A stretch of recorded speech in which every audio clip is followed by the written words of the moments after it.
దేశవ్యాప్తంగా సంచలనం రేపిన Pune rape ఉదంతంలో accused ఎవరైతే నిందితుడు ఉన్నాడో అతను తప్పించుకుని తిరుగుతున్నాడు. ఈరోజు తెల్లవారుజామున 1:30 ప్రాంతంలో దొరికిపోయాడు. దత్తాత్రేయ్ రామ్దాస్ గాదే ఇతని పేరు. ఇతను హిస్టరీ షీటర్ అనమాట. ఇతని పైన చాలా క్రిమినల్ కేసెస్ ఉన్నాయి. రాబరీ, థెఫ్ట్, చైన్ స్నాచింగ్ ఒకటా రెండా. 2019 నుంచి ఇతను బెయిల్లో ఉన్నారు. 3 రోజుల క్రితం ఫిబ్రవరి 25వ తారీఖున ఒక అమ్మాయి ఆడపిల్ల పూణేలో బస్సు ఎక్కుతుంది. వాళ్ళ సొంత ఇంటికి వెళ్ళటానికి. పని అయిపోయిన తర్వాత, తన వర్క్ అయిపోయిన తర్వాత 100 కిలోమీటర్ల దూరంలో ఉన్న పూణే నుంచి ఫాల్తన్ అనే ప్రాంతానికి వెళ్ళడానికి బస్సు ఎక్కుతుందనమాట. ఆ టైంలో తను కండక్టర్ అని చెప్పి తను ఎక్కాల్సిన బస్సు ఇది కాదు, ఇంకొంచెం దూరంలో ఉందని వేరే బస్సు ఎక్కించాడు. ఎగ్జాక్ట్గా 100 మీటర్ల దూరంలో అక్కడికి పోలీస్ స్టేషన్ కూడా ఉంది. కానీ ఈ నిందితుడు ఏం చేశాడంటే అమ్మాయిని మభ్యపెట్టి ఫాల్స్ ఇన్ఫర్మేషన్ ఇచ్చి ఇంకొక బస్సు ఎక్కించి ఆ బస్సులో ఈ అమ్మాయిని దారుణంగా రేప్ చేశాడు. మహారాష్ట్ర ఆర్టీసీ బస్ అనమాట. Maharashtra state road transportation bus ఇది. ఆ తర్వాత ఈ రేప్ ఉదంతానికి సంబంధించి దేశవ్యాప్తంగా ఆందోళనలు, ప్రొటెస్టులు స్టార్ట్ అయిపోయాయి.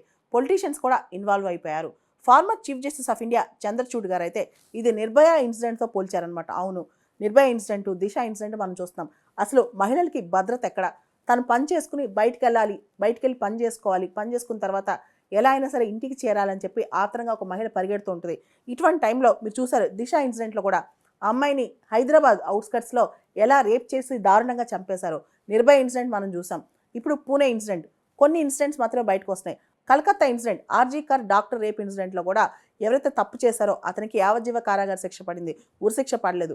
దేశవ్యాప్తంగా మనం చూస్తే కనుక మహిళలపైన రేప్స్, అఘాయిత్యాలు, సెక్షువల్ అసాల్ట్స్ విపరీతంగా పెరిగిపోతున్నాయి. జాతీయ మహిళా commission, national commission for women ఈ పూణే రేప్ కేసుని సుమోటోగా తీసుకుందనమాట. సుమోటోగా ఇన్వెస్టిగేట్ చేస్తుంది. అంతేకాదు former chief justice of India Chandrachud ఒక మాట అంటారు, అసలు లాస్ ఉన్న ఇండియాలో వాటి ఇంప్లిమెంటేషన్లో ప్రాబ్లం ఉంది, వాటిని మనం సెట్ చేయాలి. మీరు చూడండి కలకత్తా రేప్ కేసు కానీ, ఈ రేప్ కేసు కానీ, వీటిలో అమ్మాయిలు బయటికి వెళ్ళి పని చేసుకునే సేఫ్ ప్లేసెస్ లేకుండా పోయాయి.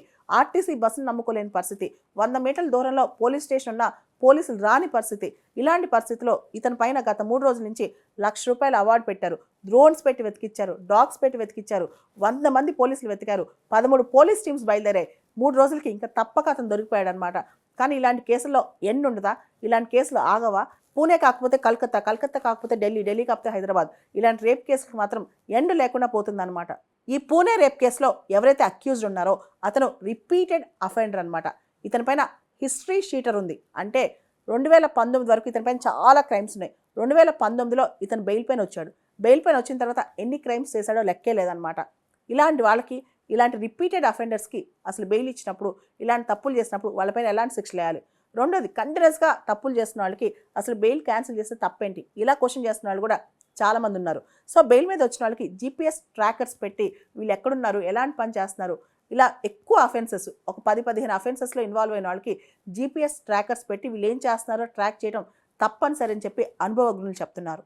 భారతదేశంలో మనం ఒక సిద్ధాంతం ఫాలో అవుతాం, bail is a rule, jail is an exception. కానీ కొంతమంది రిపీటెడ్ అఫెండర్స్ బెయిల్ తీసుకుని బయటకు వచ్చి ఇలాంటి నేరాలు చేయడం వల్ల అసలు జ్యుడిషియల్ సిస్టమ్ మీద, క్రిమినల్ జస్టిస్ సిస్టమ్ మీద ప్రజలకి నమ్మకం పోతుందన్నమాట. ఆ నమ్మకాన్ని రిస్టోర్ చేయాల్సిన అవసరం అనుకుంది. ఎవరైతే బెయిల్ మీద వచ్చి మళ్ళీ తప్పులు చేస్తారో వాళ్ళపైన కఠిన చర్యలు తీసుకోవాల్సిన అవసరం కూడా ఎంతైనా ఉంది.